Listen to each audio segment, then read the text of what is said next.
तेरे दर पे आके पता ये चला है, तेरे दर पे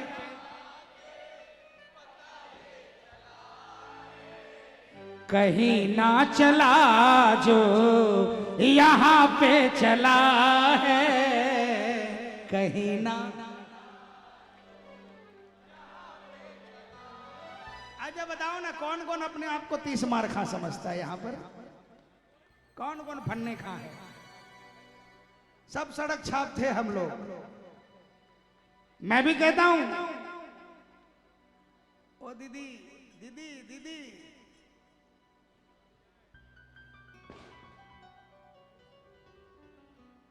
कुछ ऐसा करो, कुछ ऐसा करो, कुछ ऐसा करो कोई काम जिसे करने से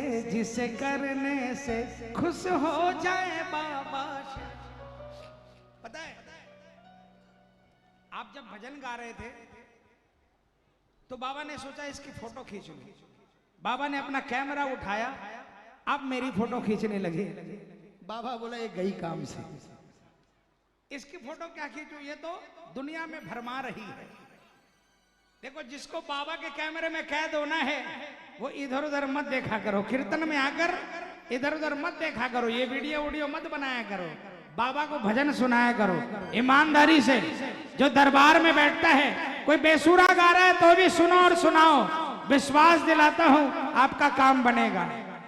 तेरे दर पे आके पता ये चला है, बोलो तेरे दर।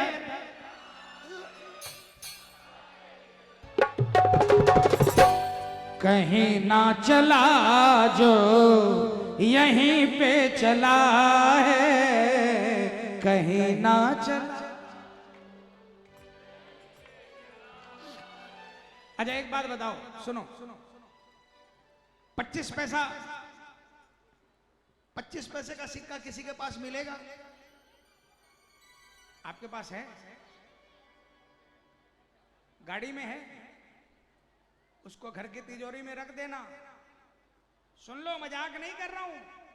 अगर आपके पास 25 पैसा है ना, उसकी कीमत अरबों में है।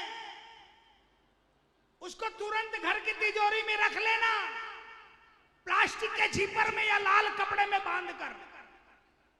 पता है वो चवन्नी तब काम आएगी जब दुनिया की सब चीज से आस छूट जाएगी। 1 रुपये में चवन्नी लगाना, एक नारियल में लाल कपड़े के साथ बांधना और अरदास लगाकर कि ठाकुर अब सब जगह से खत्म हो गया।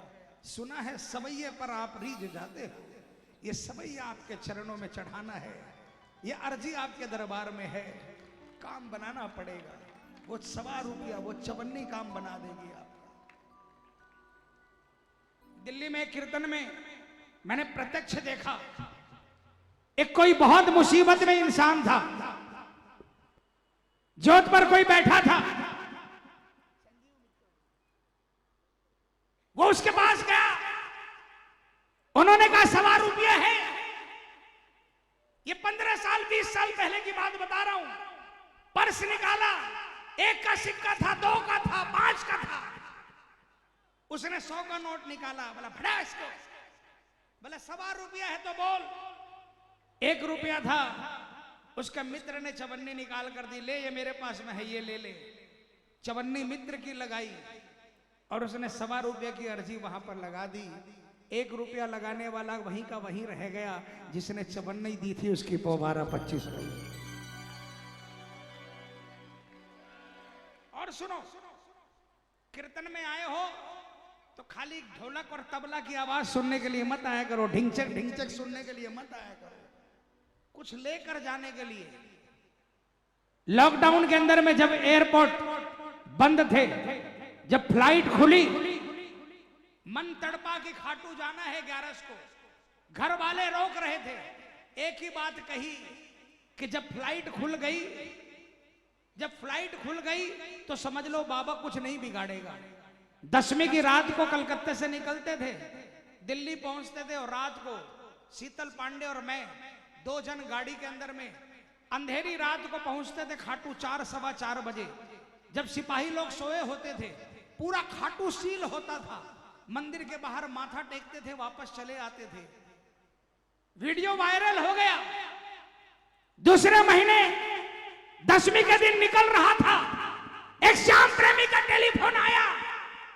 कहा संजय जी आप तो जाओगे खाटू, मुझे पता है, मेरा एक रिश्तेदार खत्म हो रहा है, डॉक्टरों ने जवाब दे दिया है, लेकिन आप एक काम करो, एक नारियल और ₹1.25 ले जाओ और मेरी अर्जी वहां पर बांध देना। वो बोला और मैं जोर से हंसा। मैं बोला ये मूर्ख है, इस मूर्ख को ये नहीं मालूम कि फ्लाइट के अंदर में नारियल ना तो हैंड बैगेज में जाता और ना लगेज बैगेज में जाता। नारियल फ्लाइट में जा ही नहीं सकता, नारियल कैसे ले जाऊंगा? लेकिन मैंने उसे कुछ कहा नहीं, क्योंकि वो रोते रोते बोल रहा था। उसके आंसुओं के लिए चवन्नी थी मेरे पास। मैंने ₹1.25 एक कागज में बांधा और बैग में डाल दिया। मैंने बाबा नारियल चढ़े ना चढ़े, ₹1.25 तेरे गुल्लक में अगर आपने मौका दिया तो डाल दूंगा। आपको विश्वास दिलाता हूं, उसने मुझे अधिकार से कहा था, हुक्म से कहा था कि एक नारियल ले जाना और ₹1.25 ले जाना। जैसे मुझ पर अधिकार से हुक्म चलाता है। मुझे लगा कि हुक्म चलाया है, कोई बात तो है। हम लोग उस दिन 15 मिनट लेट हो गए।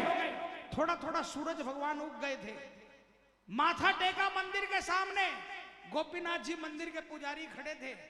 उन्होंने मुझे जय श्री श्याम कहा, मैंने जय श्री श्याम कहा। मैंने देखा वो एक सामने पेड़े की दुकान से थोड़ा सा दुकान खुलवाकर कुछ ले रहे थे। मैंने कहा महाराज जी क्या ले रहे हो? बोले बाबा का बाल भोग ले रहा हूं। मैंने कहा महाराज मेरा भी भोग लग जाएगा। बोले फटाफट ले ले।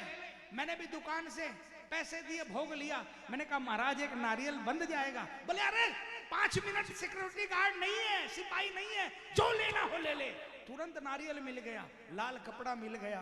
तुरंत याद आया ₹1.25 बक्सा में पड़ा है, बक्सा में लेकर आया और नारियल में बांधा मोली के अंदर में।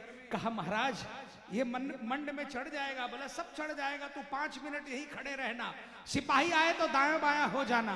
वो पुजारी जी गए और जाकर उन्होंने कहा कि आरती के अंदर में लाइव में देख लेना, बाबा के मंड में नारियल बंध गया है और प्रसाद चढ़ गया।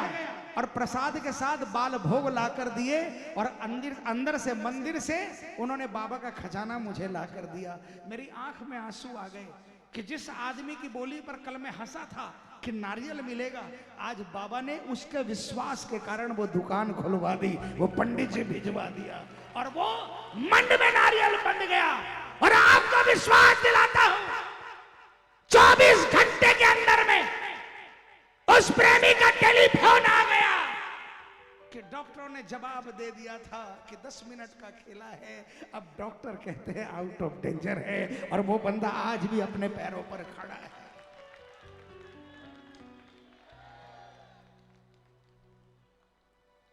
ये है इस दरबार की सच्चाई।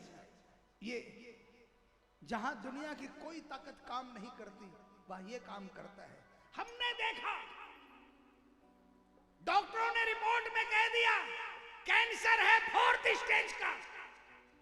उस बंदे ने वो फाइल लाकर दरबार में रख दी कि बाबा आपसे बड़ा डॉक्टर नहीं। वो फाइल दोबारा ले जाकर दिखाया, डॉक्टर ने फेंक दी, ये वो फाइल है ही नहीं जिसमें मैंने देखा था। कह रहे डॉक्टर साहब वही फाइल है। डॉक्टर मानने को तैयार नहीं। कहा दोबारा टेस्टिंग करा लो। दोबारा टेस्टिंग कराया, कुछ भी नहीं आया।